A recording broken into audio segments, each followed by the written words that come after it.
ministers, ladies and gentlemen, and distinguished guests of honour, and future president of the GAF is here this evening. Give him a big round of applause.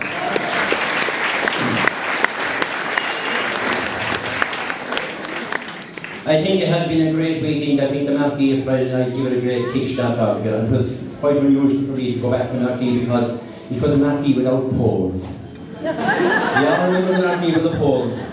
And the Marquee up in front of the Creamery many years ago, I suppose the one great thing we had the drum coming in about half-1 for the national anthem. He'd walk straight up the centre of the Marquee, and what would you hear? Hop his head off one of the poles and be out for the count for the night.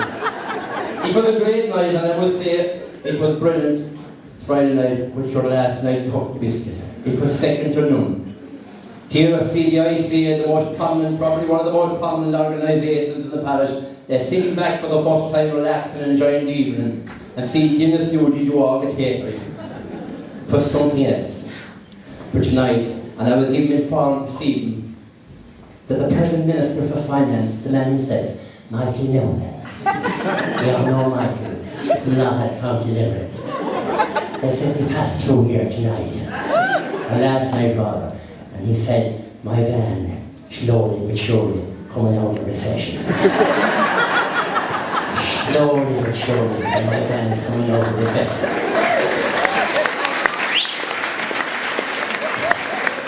So, what I just say to anyone here tonight that's drawn the dole, anyone drawn the dole, or shall we say, unwelfare. Tuesday will be a different kettle of fish. I had about a fella 2 weeks ago, he was called into the store to have his case reviewed. After he said his circumstances to see how he stood with his finances. I don't know if he got up early, bright and early, and he went into the store and he went in to meet the social welfare officer, and he said, you're here today. He said, we'd like to have your situation assessed.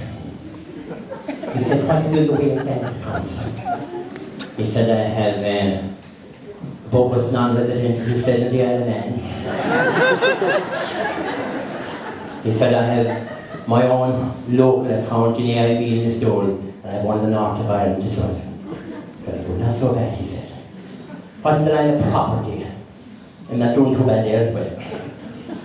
I have a villa in Spain, a holiday home on the coast of Donegal, and my own little home, the humble home, in Broken again in my van. He said, you're doing all right. What about in the way of cash? Have you got any shares or stocks?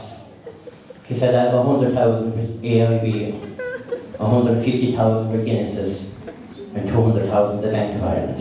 I said, they're not doing so bad at all now, he said. We've got a motor car. I'm doing all right there as well. He said, we have 3. My daughter Mary is driving a Peugeot 206. My wife Anne, she has a BMW open top. And I'm driving a Lamborghini myself. I said, a Lamborghini, you must be joking, but sure you started it. And hires cars, trucks, I say through the session times they nearly hire a donkey jockey. So one to the donkey you get one from Dan. So this fella, he hires out the car anyway, and he's driving for Ballybunion. And the middle of July, when the temperatures we haven't seen in years. And he's driving into Ballybunion anyway, and he's just in the outskirts of Ballybunion when it all comes back to him, because there in front of the barrack, the man himself, Bill Clinton.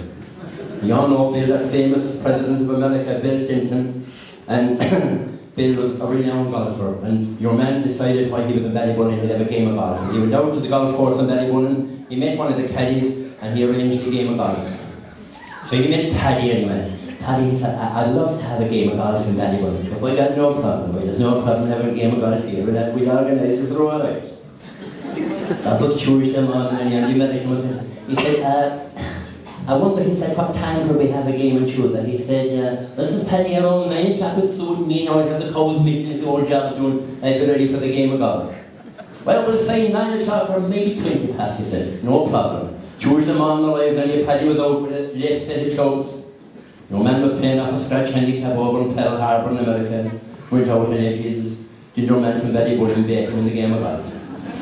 He could go down to it with the American hotel. He was really upset about the whole thing. They went up to the golf course here and they had a cup of coffee over it, and the American said, I wonder, he said, could we have a game of golf tomorrow? That'll be Wednesday. But that's the penny, no problem. He said, we will. He said, what time? He said, 9 o'clock. We said 20 past, I might be late. No problem, 20 past 9. 9 o'clock, Paddy was there, the man was there at 20 past. They had a game of golf. Didn't Paddy win the game of golf again. Didn't go down good at all with the American now. Or not going well at all. The American says, I can't understand this, he said. You're only playing off a handicap of 16, he says. I'm at nothing here with you, he says. You'll beat me again. He said, what's the secret behind winning this game of golf? Well, now it's Paddy kids like this. When I get up in the morning around 6 o'clock, if my wife is sleeping on her left hand side, I'll take a left hand set of clothes. In the morning she's sleeping on her right hand side, I'll take her right hand set of clothes. And the American says, what about the morning she'll be sleeping in the flat of her back? I'll be 20 minutes late. Do the parish proud next week because he's taking part in the Kerry's Got Talent in Tralee. His name is Liam Cobden, and he deserves a big round of applause, and he's going to sing 2 songs. One of them is Let You Go, and I have to ask him what's the next one. What's the other one, Liam? I like this one, Wake Me Up. Resignation.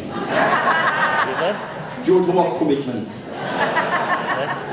Well, I'll introduce him to me anyway. The first one in line, of course, a man that needs no introduction to the parish now. He was an untapped talent, I think, for years. He's here about 14 years. James Fogarty. James, give him a big round of applause. Come on. He's Ballybunnel's loss, he's Moyvane's gain. You know, it reminds me of a story. He's a builder by trade. I'd be often driving over the road there by there, and I see him up on the roof of the house putting on the ridge tiles, the new house he had built. And it reminds me of the great story about his dad was drawing the blind pincher and the other fellow drawing the dome, and they hated the guts of each other. They said the fellow that was drawing the blind pincher, his sight was mixed. There was times he could see and other times he couldn't see his splint. That's what they said the pension officer in the store, he gave great credit to him for granting him the pension. But this day he was coming into the store to draw his pension. And we got below and behold, out of the blues, he saw a man putting on ridge tiles on top of the house. He hated the sight of him, he rolled up at him. I had drawn the door and walked, and I reported to the pension officer. Before you, he said, I report you for seeing me. From string to string is Katie Gallivan. Katie, of course, is a member of the medical profession. She's a nurse herself. She's down in Castletroy Nursing Home in Limerick. And I'm led to believe by Molly she loves travelling around. She loves travelling out, and they said she went for a drive one day with Molly that covered Kerry, Clare, Limerick and Tipperary. And she said, she'd like to come home on the ferry. And they decided they'd come home on the ferry, and for the first time, she was on her maiden voyage in the Shannon Willow. And they were coming over to us, and Molly said, whatever we do now, she said, don't take off our safety belt until we get to go ahead. And they were halfway between Killelm and Carb, and Molly said, Jesus, she said, will they ever tell us to take off our safety belts? The next one in line, I suppose, without a doubt in the world, is Joni. Joni, you all know Joni Inright. Joni is the man of the moment here tonight, and Joni, I was talking to one of his workmates down the town tonight, and they said, whatever has happened to Joni at work lately, he don't concentrate anymore. He's always concentrating on his lines. And they said he changed his hair in recent times. He has no longer the highlights that he used to have before. Now, as I know, the winter is fast approaching, and we often go to the store from time to time, doing our British shopper, don't we? And we all drop into Super Value. Well, I tell you, there's a family-run business there by Shauna Fowler and her parents. It's second to none. And if you ever want a cup of hot soup or a bowl of hot soup, no better woman to warm up the coffins you will have than Shauna Fowler.